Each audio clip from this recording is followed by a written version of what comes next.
Welcome to the Indie Film Hustle Podcast, episode number 328. The struggle you're in today is developing the strength that you need for tomorrow. Don't give up. Robert Tway.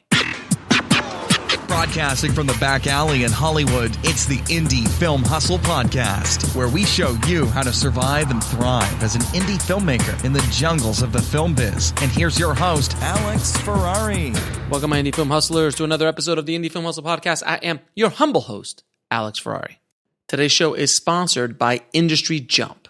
Industry Jump is a global community of verified filmmakers providing the next generation of filmmakers with the resources required to grow their businesses, learn new skills, and manage their careers. You can sign up for free. You can even create a verified portfolio, search for film crew to hire for your next projects, and learn from top-tier creators in the industry through live video mentoring.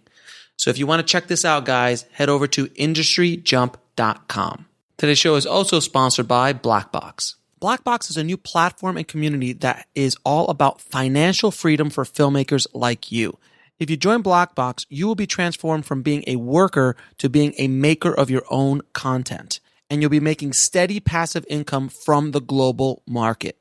Blackbox currently allows you to upload your stock footage once, get it to many global agencies, and then allows you to share that passive income stream with your collaborators. Whether you want to submit old footage that's been sitting around in your hard drives or create brand new content, Blackbox is for you. It's really quite revolutionary. With Blackbox, filmmakers can concentrate on making great content while Blackbox takes care of all the business BS. Just visit www.blackbox.global to find out more. Before we get started, guys, I want to let you know that there's going to be a special screening of my $50,000 short film, Red Princess Blues, at the Chinese Theater this Thursday. Just go to indiefilmhustle.com/screening to get tickets if you want to come out. I'm going to come out and talk as well, do a little Q&A about the short film, and you can see on the big screen what a $50,000 short film looks like, considering that is more, almost 5 times as much as both of the feature films I've directed. So as you can see, I've made a shift in my filmmaking since then. So I hope to see you guys there. Just go to indiefilmhustle.com/screening for tickets. Now, today on the show, we have Renaissance filmmaker, producer, director, and actor Tanner Beard. Now, I had the pleasure of meeting Tanner at the Mammoth Film Festival this year, where he is one of the co-founders of that festival. And he is just a wealth of information. He's produced a ton of movies, as well as directed and also acted in some big things as well. And I truly loved learning how he was able to become a producer on a few Terrance Malik films and what it was like to be on a Terrance Malik film and talk to the man. And he has a great Terrance Malik story. If you guys don't know who Terrance Malik is, please Google him. But I was really excited to talk to him about that, his vision for the Mammoth Film Festival as well, and what it takes to be a producer, director, actor, Renaissance filmmaker in Hollywood today. He dropped some great, great knowledge bombs in this interview. So without any further ado, please enjoy my conversation with Tanner Beard. I'd like to welcome to the show Tanner Beard, brother. Thank you so much for taking out the time, man. Absolutely, man. Thanks for having me. I appreciate it. You, for everyone watching this and not listening to it only, you have like the coolest backdrop ever on the show because it's like you're literally in a beautiful about a $30,000 backdrop we did. It's all blue screen. I'm actually suspended on some wires right now. Right, and that's not even your face. It's all like James Cameroned out right now. This is I'm in Wisconsin. This is a body double here. I think a studio in Pasadena. Exactly. So we had the pleasure of meeting for the first time at the Mammoth Film Festival, where you are one of the co-founders of. That's right. I cannot. And we're going to talk more about our second one, by the way. So yes, we had somebody like Indie Film Hustle out there. So thank you. I appreciate it, brother. And it was, it's. We're going to talk a bunch more about the Mammoth Film Festival later in the interview, but I just want to tell you how much I loved the festival, even though I was trapped for 2 days by the mountain of Kubrick-style snow from The Shining. we figured we could sell more merchandise if we had everybody snowed in. It's very true. Because we sell a lot of gloves and scarves and things of this nature. So it was really just a ploy by the film festival to make more money. And it works, sir. I don't know how you got all that powder. It was a hell of a blizzard, man. I will say, like, for us on the mechanical side of it, obviously it's like, oh man, just please let it stop snowing for 2 more seconds so we can try to get more people to the theater, or get the people from the theater back over to like an interactive panel discussion, or get them to Mammoth Con or something. Right. But for everybody, it's like we're like thinking like, oh man, they're not going to have a good time. You're not going to have a good time. For us, it was like everybody was like smiling and being like, dude, this blizzard's crazy, right? I'm like, you're happy? I've never crazy. Yeah, and a few episodes ago we had Darius Britt on from D for Darius, and I met him at the Mammoth Film Festival, and both of us have never experienced actually being trapped in a location. Yeah. We've like the flight has been canceled because of weather, and you are in the town where the weather is happening. I've had it canceled from flying to. Sure. But never been landlocked that was not a home. It closed the roads and everything too. So it wasn't just air travel. It was like physical travel of any kind. But I will say kind of hats off to the town of Mammoth Lakes. They moved heaven and earth. Oh. They knew there was a festival in town. So the bulldozers and stuff, like, they did it. They worked as fast as they could. So hats off to the town of Mammoth Lakes for like making it possible for us to not have to. We didn't have to cancel one thing. No, that's true. Those bulldozers were no joke, man. I saw them like joke, and the tires on them are like, I'm like looking up at the tire. So it's pretty awesome. It was pretty insane. All right, so let's get into it, sir. First, how did you get into the business in the first place? I started off as an actor. I moved out to Los Angeles in 2003.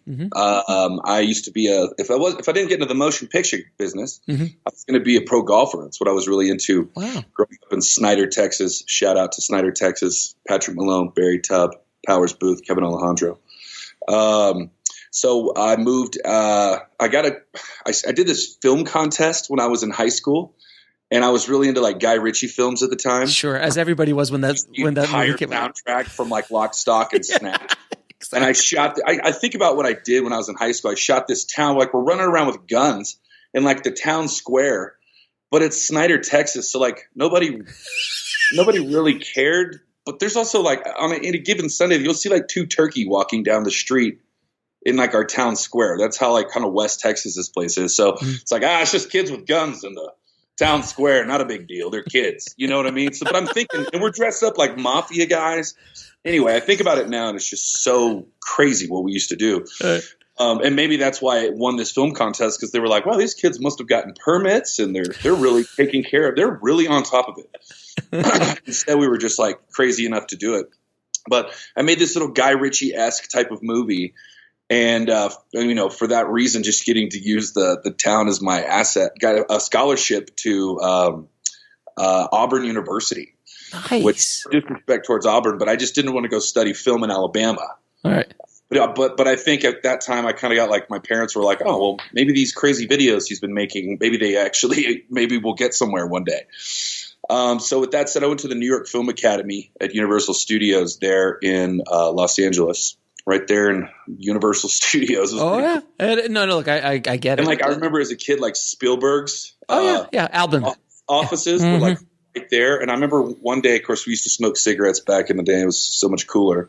But I remember that everybody in the film business had to take their cigarette break, and they were all like, there was this one grouping area. But what was cool is you could see into Spielberg's office there. And I remember seeing him and Tom Hanks in there going over some storyboards for, I believe it was Terminal at the time. And I just remember thinking like, I feel like I'm in the right place. You know what I mean? It's like, it was such a reward to be like, if I'm here learning film and Steven Spielberg's over there doing film, it felt like a really good place. So I've always kind of had a love for New York Film Academy just for that. And then you get to film on the back lawn of Universal Studios, and this is like such a commercial for them right now. I know. It's a big deal in my life as an 18-year-old kid coming from, tumbleweeds and pump jacks out to seeing Tom Hanks and Steven Spielberg do a storyboard together.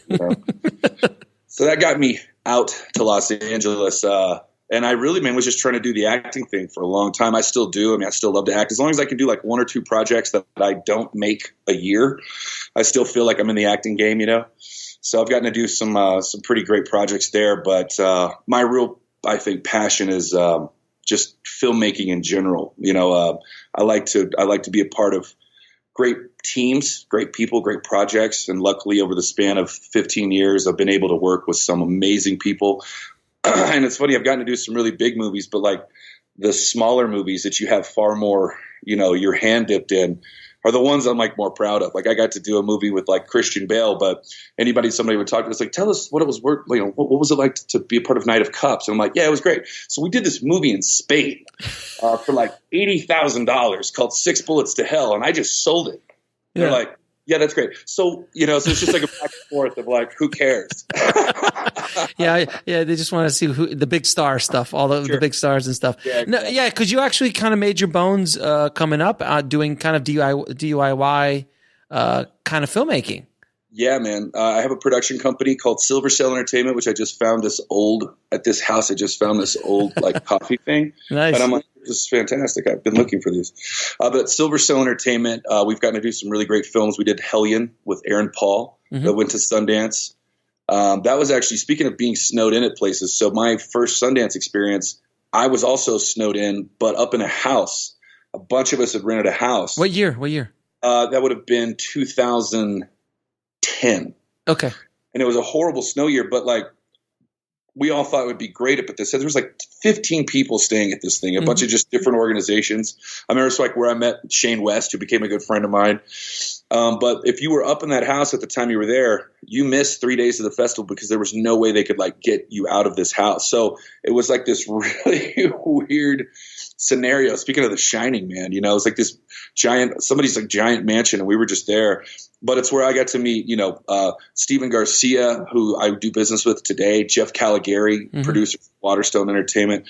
Meet these people today. A couple other producers I stay in touch with, and I was like, how fortuitous, you know, that kind of relationship where you said you got snowed in with Darius, and you guys got to connect. It was cool that when I got snowed in at Sundance, I still talk to these people to this day and still do business with them. So it's kind of weird how the snowy mountain film festivals can sometimes really bring people together. Oh, absolutely, man. That's what our new slogan for Mammoth is going to be. Snowed in. That's the best. That's the best networking you could do. Best networking to do, but you can't go anywhere.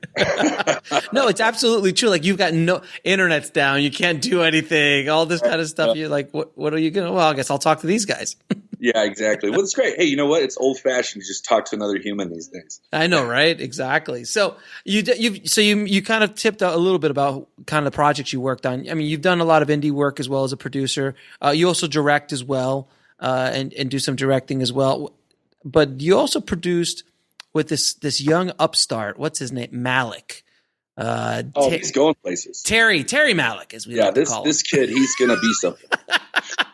Speaking of New York Film Academy, there was a class. I used to study Terrance Malik in film school. Sure. Because he is, after getting the luxury of meeting him, I haven't had that many conversations with him directly. And when I have, man, I'm all ears. That's for sure. Sure. And he's such, I mean, you can ask anybody in the business. He is the kind of, he doesn't even make movies. He makes something beyond them. You know, that's how I've always kind of felt. When I got to know him a little bit better, I always thought of him as like, I was like, man, you're like the Albert Einstein of filmmaking, because you just see them in a different light, in a different. Oh, he's on a different wavelength than the rest of us. There's no question about it. His artistic nature is probably the most true to form, because he doesn't care who you are. If it doesn't work, if you're just not a part of the story, like you're gone. You know what I mean? He's like Edward Scissorhands in the editing room. Yeah, and he doesn't care who it is. No, he doesn't. But not in a tacky way. In just like visionary way. You know what I mean? He doesn't play into like if you know. And on the day when he got to shoot them, it's like I feel like it's more for him. I can't speak for him, but I feel like it's more for him, where it's like he got to see the whole story himself. So he'll show you the story that he wants to put together. And if you're a part of that, I think a lot of people are like, I made the cut. It's like being, you know, it's like an audition while you're in the movie. Because I remember, I mean, and for everyone, for whoever's listening who doesn't know who Terrance Malick is, please Google Terrance Malick. He is a legend up there with Kubrick in many ways. When Kubrick did Eyes Wide Shut, Terrance had come out that same year, and I think it was Lost World or The New World. He was doing that same year, if I'm not mistaken. I might be mistaken, and they were like, 2 Recluses have been released because he hadn't made a movie in like 25 years or something like that. Yeah. And now I don't think he had made a movie since the Thin Red Line. Right, which was in the 80s. One of my favorites. It is one of the most beautiful pieces of art. It's incredible. It's amazing. It's amazing. So that's who Terrance Malick is, and you were able to produce 3 or 4 of his projects? It turned out to be 4 because one of them was extended. So I met Sarah Green. Mm-hmm. I can't mention Mr. Malick without mentioning Sarah Green because I wouldn't know, have had the luxury of being a part of those films had it not been for her. When Silver Cell Entertainment did Hellion, Sarah Green took that through the Sundance Institute, the Sundance Lab, and had been working with them. So we got partnered up with her and Jeff Nichols, who's also just the best. Mm-hmm. And I was like, wow, man, these are just 2 incredible people in their fields. And I was so, I've been working with Suzanne Weinert for so long. It was nice to get to meet Sarah Green through her. So when that happened, it just allowed me to, it's kind of like putting yourself out there, right place, right time. You just never know what opportunity is going to open up for you. But if you're never out there, you're never going to be able to be in that situation, So I can't really describe how it happened. It was just a lovely time in my life, I guess, you know what I mean? But in the back of my mind, I'm like, well, I've been grinding for 11 and a half years with not getting to that place where I feel like I'm getting to do something substantial. It's a lot of indie films. Hell, I'd done 25 movies up until that point, and people ask you like, so have you been in anything that I've seen? I'm like, I don't know. Have you seen like an indie film that came out like 2 years ago? Nah, you know what I mean? It's just like, no. But then you say these names like, oh, have you seen Christian Bale's Night of Cups? Mm-hmm, exactly. My name's on that one somewhere, even though I had zero to do with it creatively. Yes, exactly. But in turn, where I got to come in is in helping the team get that movie to the finish line. Those films like literally had practically already been shot. There was just, so much going on with all of them. Mr. Malick had shot so much and was trying to get them out individually that, they still needed to kind of bring on team members to come and help assemble. And so that was like a big deal, but it was the Night of Cups with Christian Bale, Natalie Portman, Cate Blanchett, just the list goes on. Yeah, it's insane. And then there was another film called Song to Song. Mm-hmm. That was Ryan Gosling, Michael Fassbender, Natalie Portman, Cate Blanchett, a lot of the same teammates in that. And again, the list goes on and on with that. But one that's really special. I got to, Brad Pitt was a producer on it, and he also did the narration. But it was a film called Voyage of Time, mm-hmm. which was a 45-minute documentary that Mr. Malick had been making for, and I kid you not, 40 plus years. Wow. He has been working on this documentary for 40 plus years. And there's a much larger version of it too that Cate Blanchett narrates. And that's the one that we premiered at Venice Film Festival. And like, I've never been, my redneck Texas, West Texas ass had never been part of something like that. Like I'm at the Venice Film Festival standing next to Sophocles, who did a little thing called Planet Earth. Sure. And like a couple other gentlemen, like one of the gentlemen that produced Titanic. I'm just like sitting there like, this is like so surreal. And then after it's over, you have to sit through like a 10-minute standing ovation, which is just very customary. And the Venice Film Festival and even Berlin and stuff.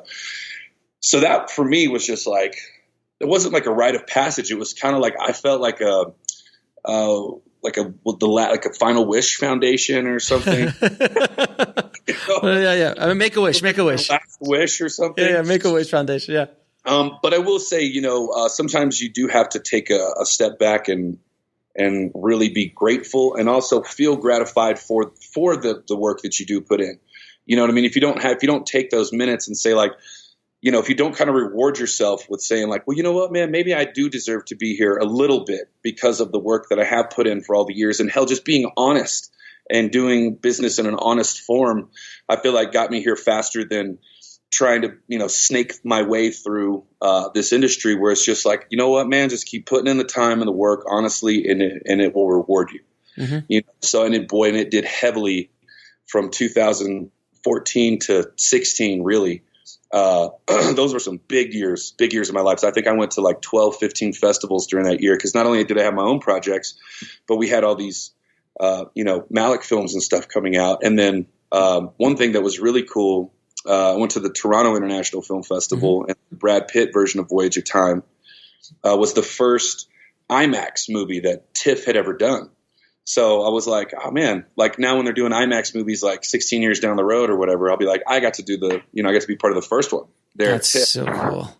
Which was kind of cool. But yeah, it was just absolutely educational and, breathtaking to even get to have conversations with Mr. Malik. And these films are, they were well received, more so in Europe, I think, than America, just due to the nature of the storytelling and what people are used to. But they're some of the most beautiful, oh my God, I'm forgetting a huge piece of it.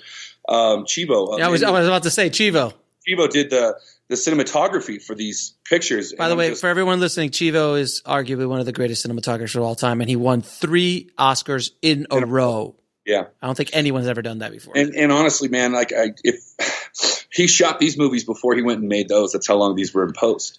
You know what I mean? So like this was his, this was like his like starter, but he's incredible, man. So to have my name anywhere close to Sarah Green, Mr. Malik, Chivo, and all of those amazing actors, it still feels like I'm not doing anything in the world. It's insane. So, all right. So you haven't earned my recognition there. So now you've done you had a couple of conversations with Mr. Malik. What is the best, first of all, what is the best story you've heard, or like the best experience that you can share that you had interaction with him? And then also what is the wisest thing or the biggest lesson you took away from working with him?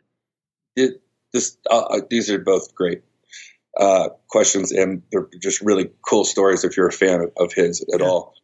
So one thing I kind of heard was on set that like, he'll kind of do some takes in there's no scripts, really. Like he's had conversations with the actors. They kind of find their way as they're making these films, which I think is why a lot of these actors get excited about the challenge of coming on and doing something so completely and utterly different. And then knowing that they have, the safe hands of Mr. Malik holding them as they perform, and he would never let them fail. But I did hear that, he would occasionally just write something down and just slip it to them. Like for instance, I think it was, I can't remember if it was Ryan or Michael, Mr. Gosling or Mr. Fassbender, who might have called them by their first names. But I remember there was a scene where they were shooting, and then I think he had wrote something like jump on his back or something just out of nowhere, just to see how they would react to it. And also that actor has to go and make that circumstance of why he would go jump on his back. He in his mind had to go figure that out too. So that's the lovely challenge from the actor's perspective of like, okay, well, why would this character jump on his back? Let's figure this out. So I think that is such a lovely thing. But, a couple takes went by and he'd slip him the note. The next thing you know, that actor's having to pull it off and this actor's having to react to it. And I think that's what Chivo's there to capture so well, and for them to all kind of it's like Mr. Malik's the left hand and Chivo's the right hand, and for them to capture that and work in tandem is just, I think, what makes this movie so special. So that was one instance where I thought, like, what an interesting way to go about directing your picture. And then another one is when we were at the Berlin Film Festival. Excuse me. Now I'm just talking so much, but I get excited. We were at the Berlin Film Festival, and this was even my first time meeting like Christian Bale, which was obviously like really exciting to me, just trying to like maintain composure. But I was really excited to chat with Mr. Malik there, because I was kind of surprised he came all the way to Berlin. He's not known for typically showing up at film festivals. He didn't go to the actual film festival, but I got to talk to him at the after party and stuff afterwards. And we were sitting there and we kind of had this great conversation, which I wish I could say I really remembered, but it was just so like I was just hanging on every word he said. And really, we were talking about everything but the film. We were talking about sushi spots in Austin. And, this was like I got to have like a buddy conversation with, Mr. Malik, which was so much cooler. We were talking about like why this Whole Foods is better to go to than that. And like that was more cool because I'd spent so much time in Austin at this time. Mm-hmm. So I'd come back a little while later, and maybe the single cocktail that I had gave me a little bit more courage. But I was like, you know what, man, I'm going to regret it if I don't go up and say like, I would love to have this picture with Mr. Malik. Like, well, that would be like a real special wall hanger. And since we've been able to work together, maybe it wouldn't be that big a deal. So I walked up to him, and he was like speaking with Ken Kao and Christian Bale. And my big, dumb 6'4" ass just walked over to him, was just like, hey, Mr. Malik, you got a second? And he's like, oh, hey, Tanner, how are you? And I was like, hey, Mr. Malik, I'm on my way out. But before I went, I just want to say thank you for everything. And I was going to say, do you care if I get a photo with you? Oh. No, it wasn't like a bad move. Oh, okay. No, I was going to say he never takes pictures. No, he doesn't. But that's what he said. And like me, I'm 28, 29 years old at this time. I don't care. I'm going to go ask anybody for anything. Sure. I saw Michael Jordan. I'd be like, hey, man, I'm on my way out, but do you care if I get a photo? And he'd be like, yeah, hurry up. Yeah. You know what I mean? So it's just what I did. But what was so cool about it is he was like, oh, Tanner, I actually have this horrible phobia of cameras and pictures. He's like, but I would love to take a picture of you. And I'm like, that's the thing I've ever heard. So he grabs my phone and like he directs the picture. Puts me up against this doorway. And I'm just like, this is the coolest moment of my life. Meanwhile, my audience is Christian Bale and Ken Kao, Ken Kao is one of the biggest producers in the world. And Christian Bale's like sitting there like, what the fuck is this kid doing? In my mind anyway, I'm sure he was like not caring. But Mr. Malik kind of put me aside, and he just kind of like got down and he took a picture.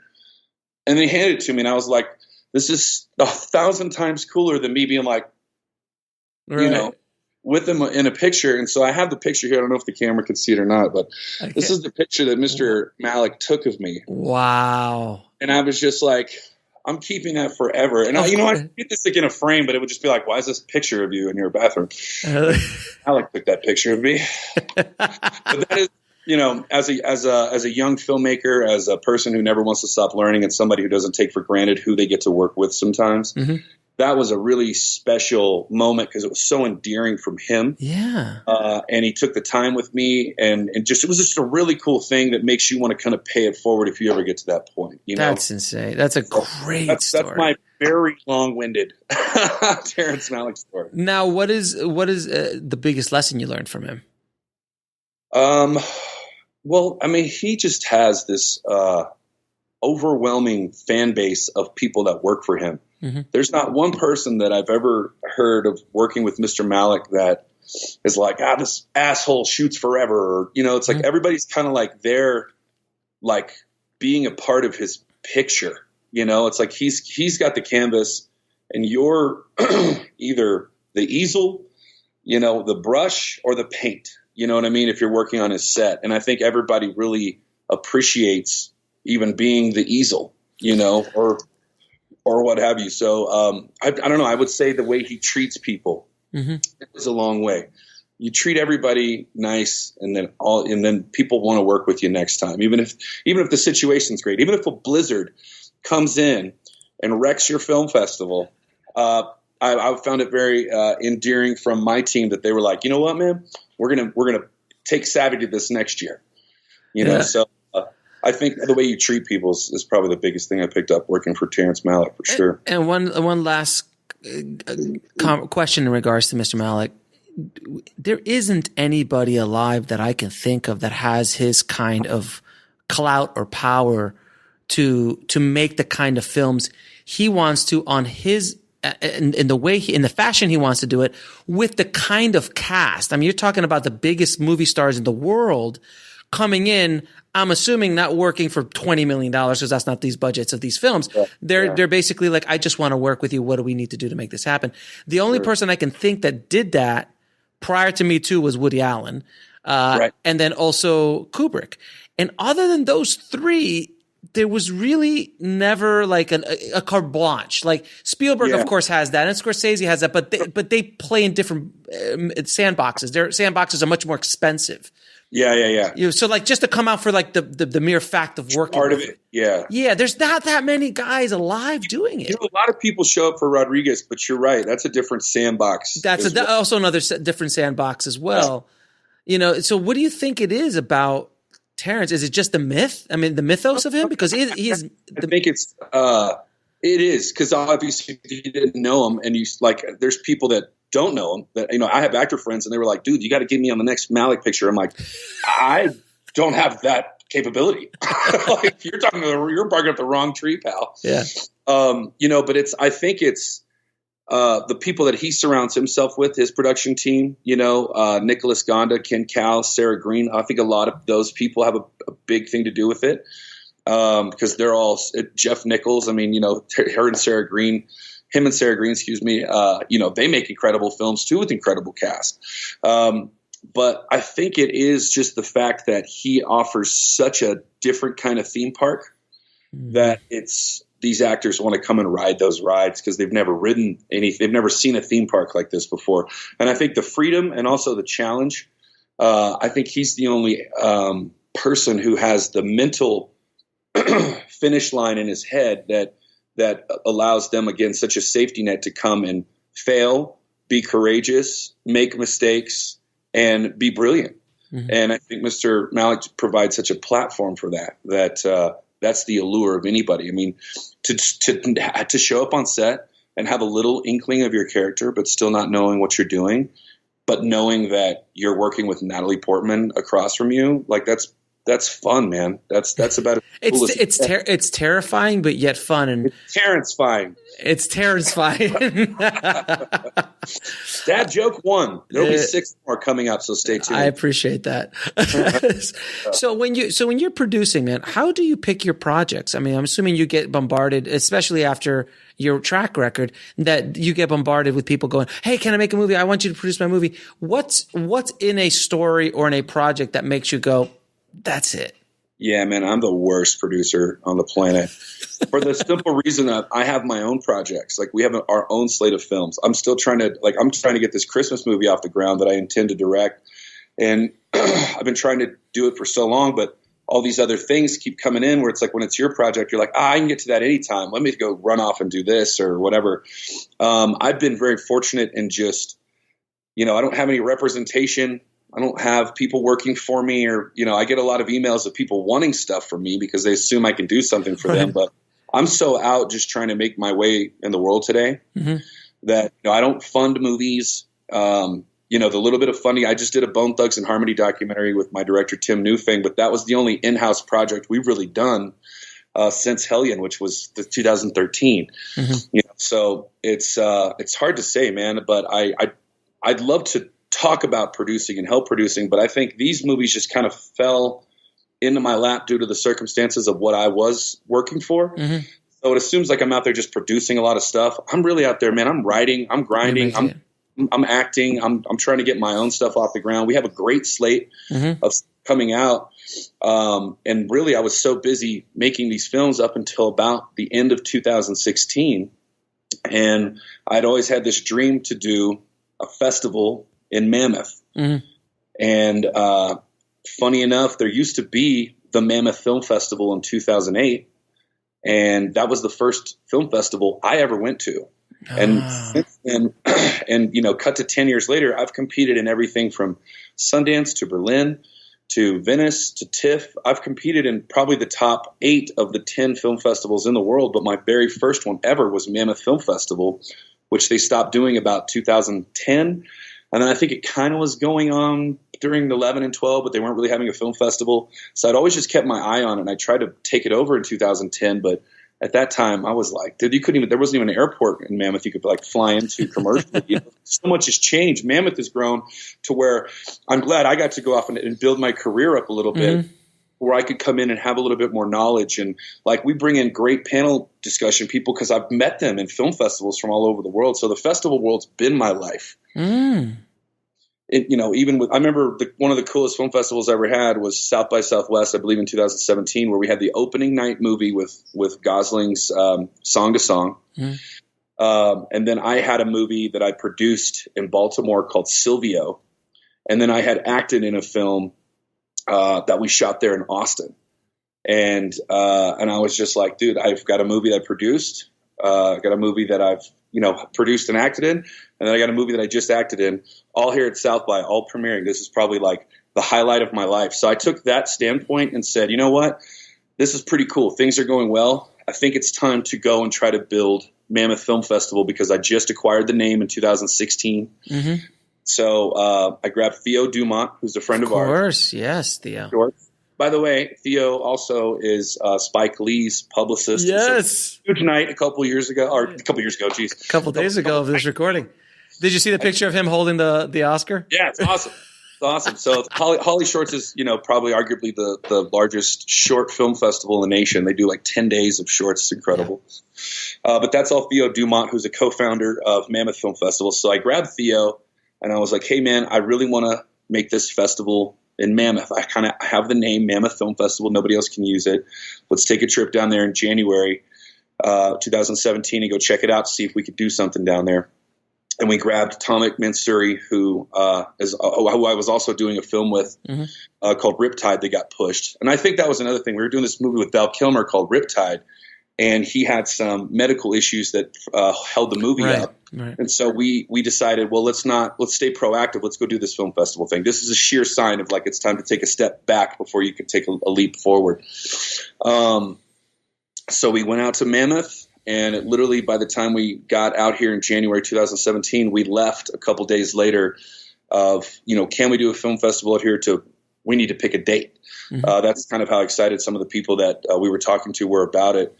And with, Theo having his experience, me being kind of a film festival rat, and then Tomek with his, work at events and coordination and overall design.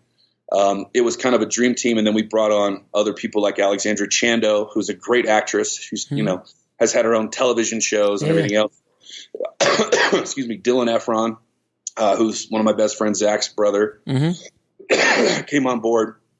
Nicole Castro. So kind of started to develop this dream team, but it really was like a filmmaker festival by filmmakers. Everybody has like ties into the industry, which was really exciting. So just kind of stopped making movies, and really started to concentrate on Mammoth, which was hard for me because 2017 was the first year I never acted in a film. I had acted up in something every single year from the year I moved out to LA to 2017. So I was like, damn, man, like this is the first year I can't call myself an actor, which is like what my overall passion led me to do. Like I hate the acting industry, not being able to have control of your career. So I think that's why I started, making films and doing other stuff. But then those became far more lucrative, where it just kind of like left my love in the dust, Right.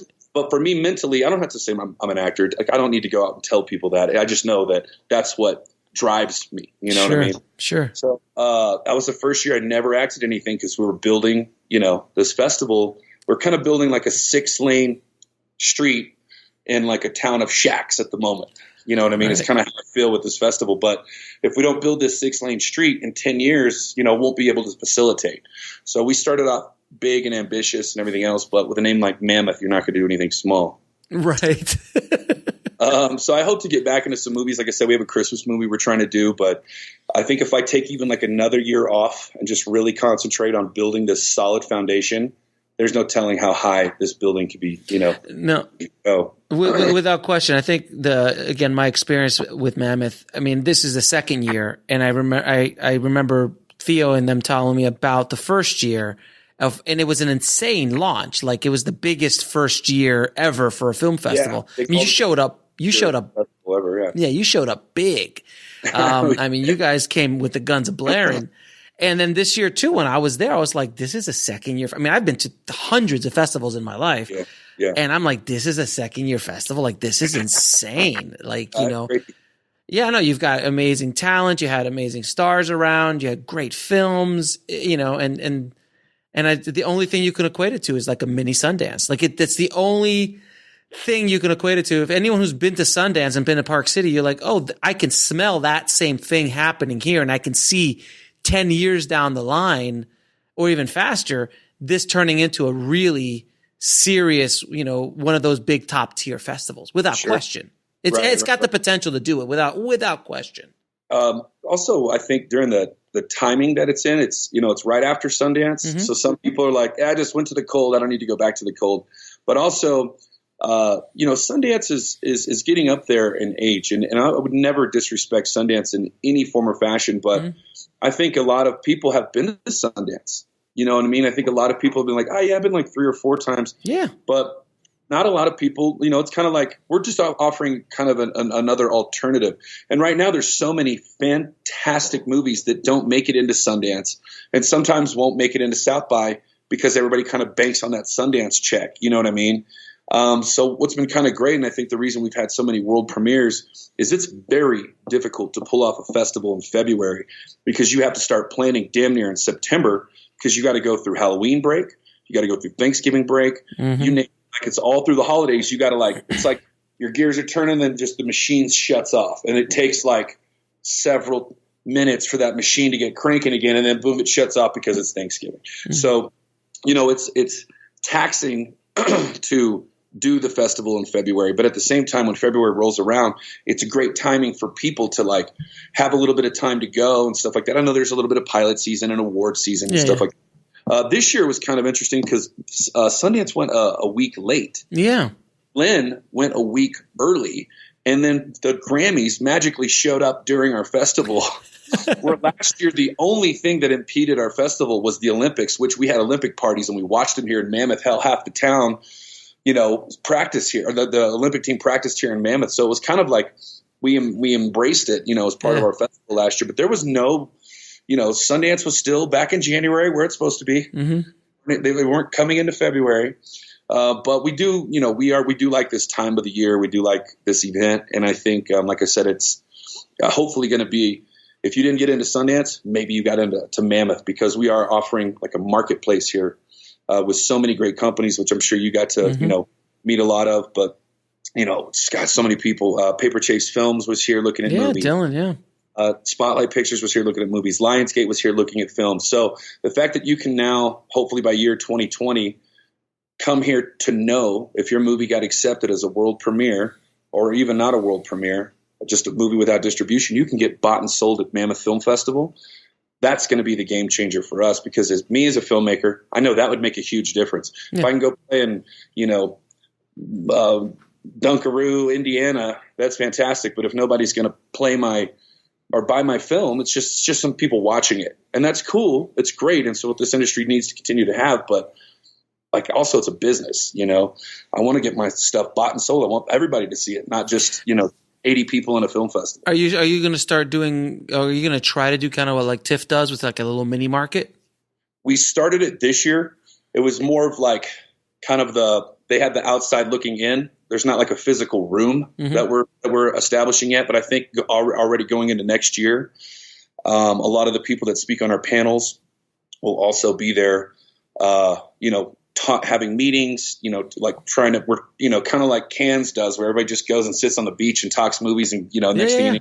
So that's what I want to create here. But also Cannes goes on for several days and there's so many things going on. There's so many people there. You don't feel like you're missing out. Mammoth is so tight knit and small that like if we schedule something at 2:00, I don't want people to go miss the world premiere of a film that we're having to show at 2:00 that maybe should be shown at 7 so everybody could see it. Mm-hmm. So I don't want to South by Southwest us and just spread us out and just utter chaos. Mm-hmm.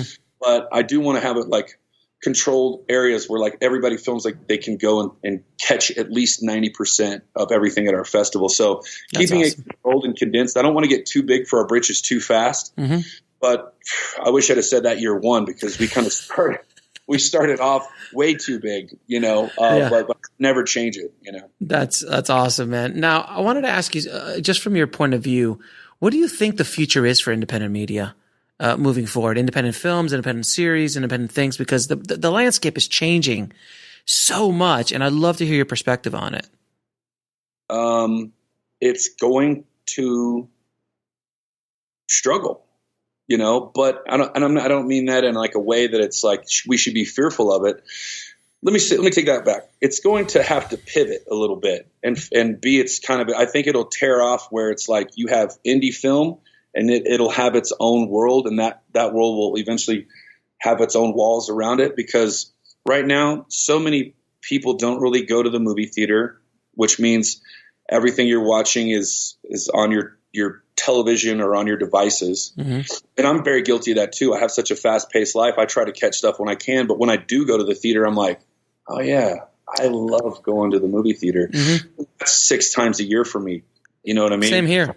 I wish it was 12. I wish it was 30, but it just, at the end of the day, the older you get, that's harder to get to the theater. But I think that's why film festivals, why there's so many of them, but why they're also so important is because it is that, it's to say it's a rock concert, man. It's like I can listen to Led Zeppelin all the time, but when I hear they're having a real life performance, I'm going to do whatever I can to go. Mm-hmm. So kind of the same thing with film festivals. It's like, oh yeah, well, I can watch this on my TV, but I can go watch it in the theater with the people that made it and the actors that are going to be there. You know what I mean? I could talk to them afterwards. I can't talk to Josh Duhamel after watching his, movie Buddy Games on Netflix or whatever. It's not like I can call him up and be like, hey man, that third scene, like, where'd you guys shoot that? Exactly. There's definitely something very unique about the film festival experience. And that was the other thing real quick, that the access that you get to all of these celebrities and producers is unprecedented. Like, at Sundance, these people are ushered in and ushered out, and the riffraff will never be able to contact them. But at Mammoth, man, you're hanging out at the same party, the same everything, and there's no, at least at this point in the game, it's still very open to access to them. I'm sitting there talking to producers and talking to actors and things that would never happen at Sundance. Like, you would have to sneak into a specific kind of party. Sure. Well, we want to grow, obviously, but we also, I appreciate you saying that, because that's something that we're definitely striving to do, is if you're at this festival, if you're at the Mammoth Film Festival, we want you to know that you're standing shoulder to shoulder with everybody else as equals when you're there. Mm-hmm. You know what I mean? Like, that's a really cool philosophy.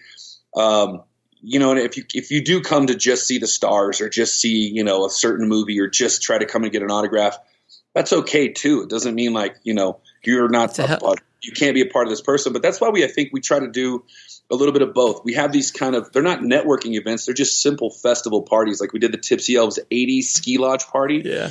That's something, due to the nature of our location, would be very fun, but also like a good time to be like, man, I went to a party with, Logan Paul, or I went to a party with, so-and-so. It doesn't matter, because the next day you'll probably see, Jessica Alba, like on your ski lift.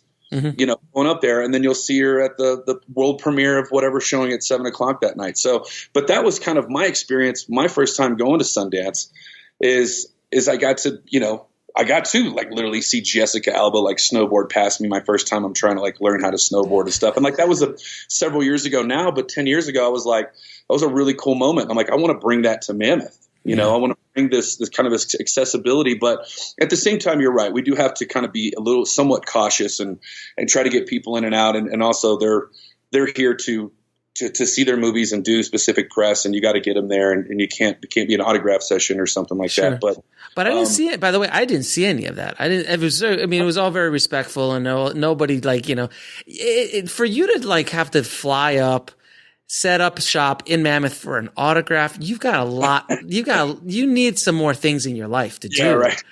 I mean, if I'm like flying up, like, I saw the way that the mall got mauled, and Jennifer Morrison. People love Lamorne Morris, who was out here. A lot of people were like, "Should I go take a picture?" And I'm like, "I'm not the picture police. Like, I don't know what you want. He's right there. Go talk to him. I don't know what to do." Exactly. It was pretty cool. I don't know if you get to go to the Mammoth Media Institute is kind of like our 501c3. It's what kind of houses the film festival and our film summit, which is our film education program, our interactive panel discussions. Mm-hmm. But as a 501c3, we try to like do fundraisers and whatnot, so we can do things like the Mammoth Film Festival. But we have a really cool bowling tournament. I don't know if you get to. I came to it. It's the celebrity charity bowling tournament. And last year was our first one, and it was a blast. But what we did learn is, like, we just allowed too many cameras everywhere because we wanted everybody to capture it. It was our first one. This year, we really tried to structure it more so, like, more of a contest. You know, like last year, it was more kind of a free-for-all, like who won? I don't know. It doesn't matter. We're all having fun. This year was like, no, team 1 versus team 2. You know, it was like kind of a big deal, but it got really heated inside of the octagon, if you will. Mm-hmm. And but we had, stadium seating on the seats and just town got a lot more involved in that. But that's another thing. If you did happen to go to a panel and you might have missed seeing somebody that you wanted to see on the red carpet or seeing their film or something like that, at least with the bowling opportunity, if you come to that, you know, you get a chance to kind of see everybody condensed, you know, where you're not bowling with them. It's a tournament for for the charity, but it's really cool to say, oh man, I missed getting to see so-and-so on the red carpet, but it's really cool. I get to see him. I'm 3 feet away from him now and they're bowling. How much more fun is this? So that's something that isn't film related, but it is film related with the people. We try to cherry pick the players from people who have movies, you know, in the festival and stuff like that. So it's become a lot of fun, but I think even next year, the bowling tournament's going to be really intense and with some heavy hitters. I think we're doing a golf tournament fundraiser this year. So I don't know how you're going to golf in Mammoth this time of year, at least. No, not this time of year. This will be in June. But Mammoth Lakes does have two beautiful golf courses here, and so we're going to have some fun. Nice doing that and stuff. So let me ask you a question in regards to what you wish it would have happened when you were younger. What do you wish someone would have told you at the beginning of your career? I think people did tell me that. I think people told me to be patient, you know, like it's a marathon, not a race. It sounds so stupid, but I'm actually, I don't know what would have been any better than what I'm getting to do right now. Right. I mean, I'm so fortunate I don't forget where I came from. I'm a small town kid from West Texas, man. Mm-hmm. You know what I mean? Idolizing people like Powers Booth and Barry Tubb and Patrick Malone, Kevin Alejandro, that left Snyder and became like kind of, you know, bigger name actors and stuff. And I was like, that's cool. They showed me just simply getting out of something that isn't, how do I put this gracefully? It's something that doesn't, you know, that isn't necessarily like your dream or your ambition of your location. Mm-hmm. Like going and doing that. I feel like I'm really getting to do that. And what's tough, but something I wouldn't change, is I kind of get to do it on my own terms. Not to say that I don't wish I had like a badass agent at CAA that was like getting me Marvel auditions or something like that. Like, of course, like I'm not stupid, but at the same time, there's a huge gratitude that comes from doing it yourself, which I think you're one to speak on that. Yeah. I think Darius is one to speak on that. And when you do it yourself long enough, like eventually people just assume that you didn't do it yourself, and they want you to come play on, you know, on their playground too. And I think I've had a lot of that. So just all the next thing you know, like 10 years went by, but you feel like you haven't accomplished much. And then you look at some of your accolades and you're like, damn, actually, if you'd have told me at 12, I'd have gotten to do this. Or like I have an office inside of a movie theater right now with some great guys like Brian Hammers and Oak Foundry and Flashbox. Like we're all in there together and we all do the film festival together. And I'm like, guys, do you realize that we have an office atop a movie theater? Like if you'd have told me this when I was like 15, I would have been like, life is going to be just dandy. But also, man, you know, I've been out in LA for 15 years. I would hope that I have a smile on my face at this point, you know, because some people don't. And so I'm just really grateful, but I'm damn sure not done. And we damn sure ain't plugging away at trying to, you know, take over the world. So, right. But it's cool right now. Now, what is next up? What's up next up for you? Well, we have a movie called Just Because.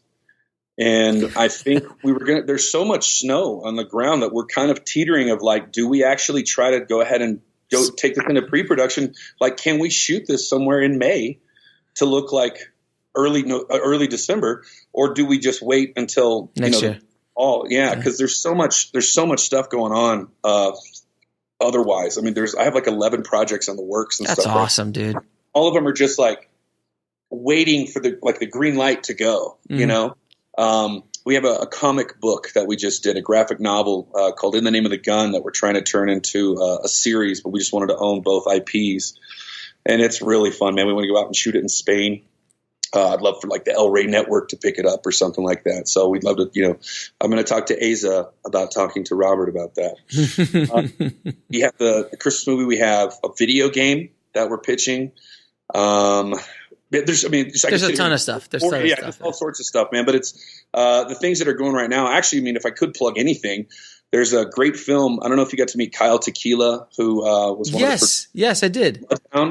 And Jared Einstein. Both those guys are now board members of the Mammoth Film Festival. But they did a movie this year together with I think it's the first collaboration with their company, Common Enemy, that starred Alejandro Daddario, Johnny Knoxville, and some just great actors. Kean Johnson, that's in Alita right now. And your old pal Tanner Beard got to finally like not play a bad guy in something. But again, great connections of Mammoth Film Festival going off and spurring other things. This movie called We Summon the Darkness, I think, was a big contribution, to some collaborations that happened at Mammoth Film Festival. But that should be out either later this year or early 2020. But really awesome film, and very excited about that. We shot it up in Canada. Cool, man. Was a really cool deal. But Kyle and those guys are just the best, and they're killing it. So, well, I'm going to ask you a few questions I ask all of my guests. Yeah. What advice would you give a filmmaker wanting to break into the business today? Find a good core group of people that are like-minded and just start working with them. Some may get weeded out as you go along, but if you have 5, men or women that you want to work with, just go off and start shooting little shorts, little things. Hell, you can do so much on your iPhone these days. It's ridiculous. You have an outlet on Twitter, Instagram, Facebook. Even if you can get one of these, that's what it's all about. But find that core group of people, because you will probably wind up working with them for the rest of your life.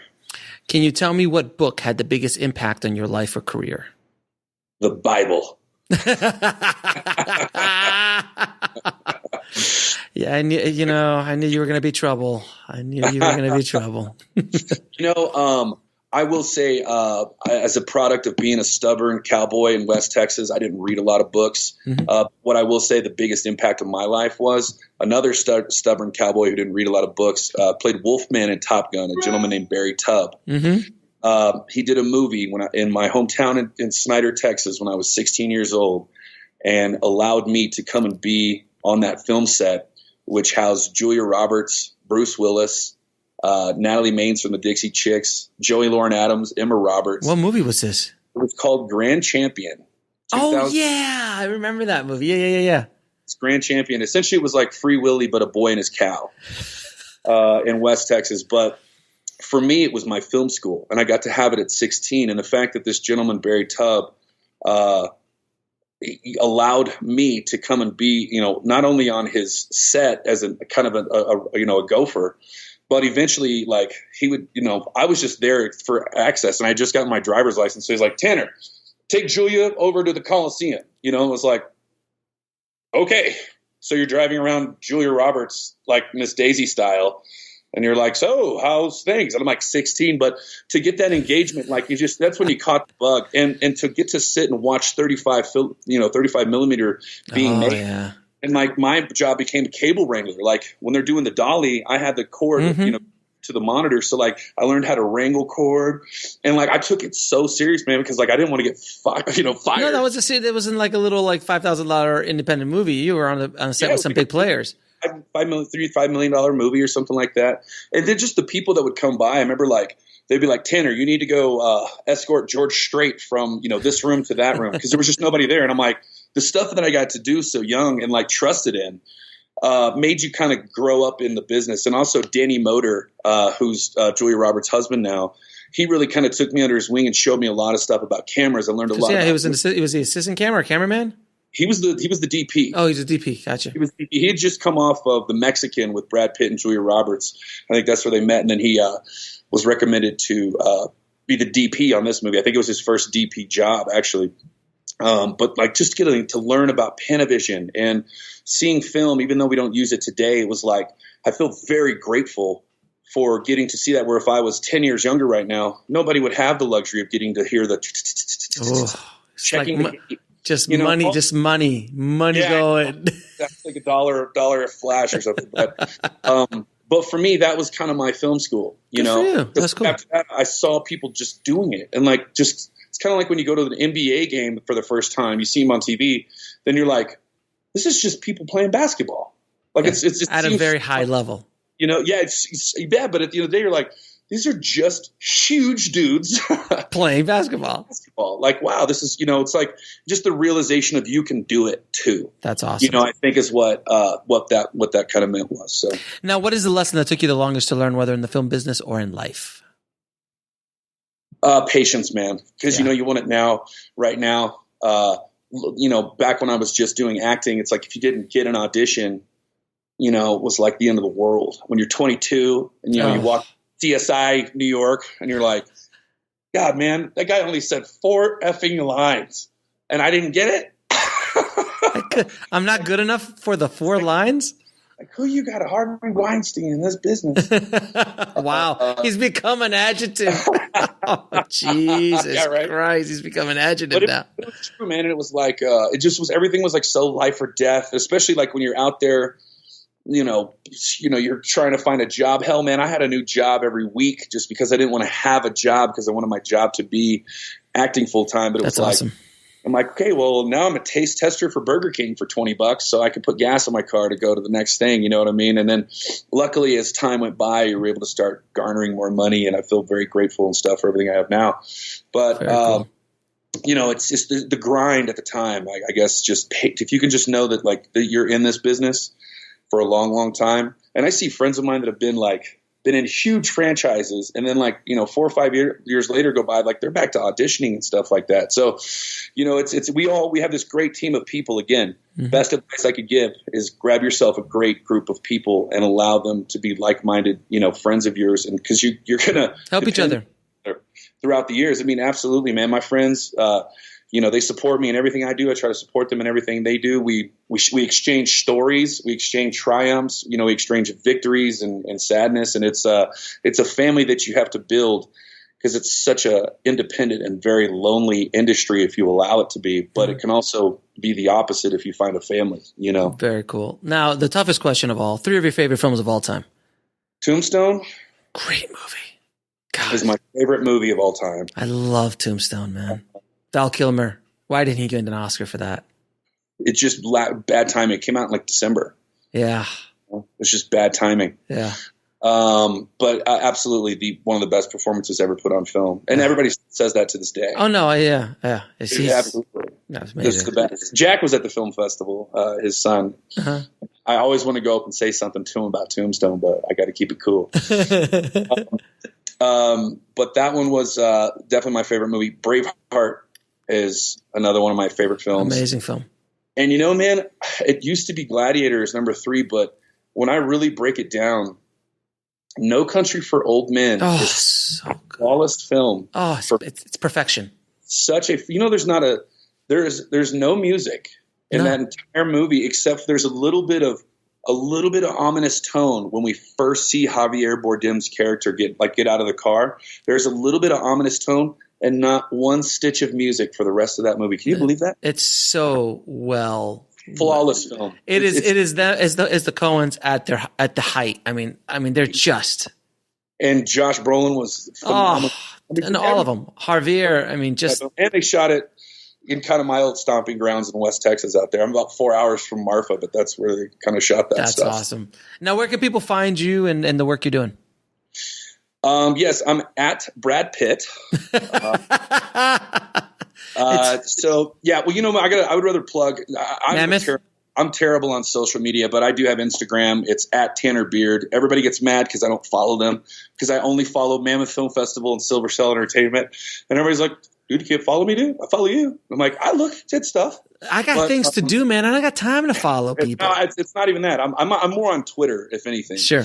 So at Tanner Beard on Twitter, Instagram, Facebook, and the whole nine. But really, it's at Mammoth Film Festival on Instagram, at Mammoth FF on Twitter, and I believe it's at Mammoth FF on Facebook.